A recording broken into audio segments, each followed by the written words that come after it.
స్వామియే శరణమయ్యప్ప.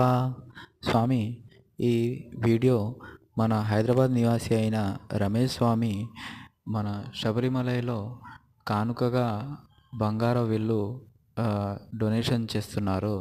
ఇక్కడ రమేష్ స్వామి అనుకున్నట్టు అయ్యప్ప తన కొడుకుకి ఎంబీబీఎస్ సీటు ఉచితంగా రావడం, తను గాంధీ మెడికల్ కాలేజ్లో ఇప్పుడు సెకండ్ ఇయర్ చదవడం, సో దానికి కృతజ్ఞతగా అయ్యప్ప ఆశీస్సులు ఎప్పుడూ ఉండాలని ఈ ధనస్సు తను డొనేషన్ చేస్తున్నారు. సో ఆ అయ్యప్ప ఆ, తన భక్తుల అందరి కోరికలు తీర్పి, తన భక్తులు కూడా ఇలాగే ప్రతి సంవత్సరం అయ్యప్పని దర్శనం చేసుకొని మరింత ఆశీర్వాదం పొంది తన భక్తులను తన భక్తి చాటుకునే అవకాశం ఇస్తాడని ఈ వీడియో పోస్ట్ చేస్తున్నాను. స్వామియే శరణమయ్యప్ప. Thank you.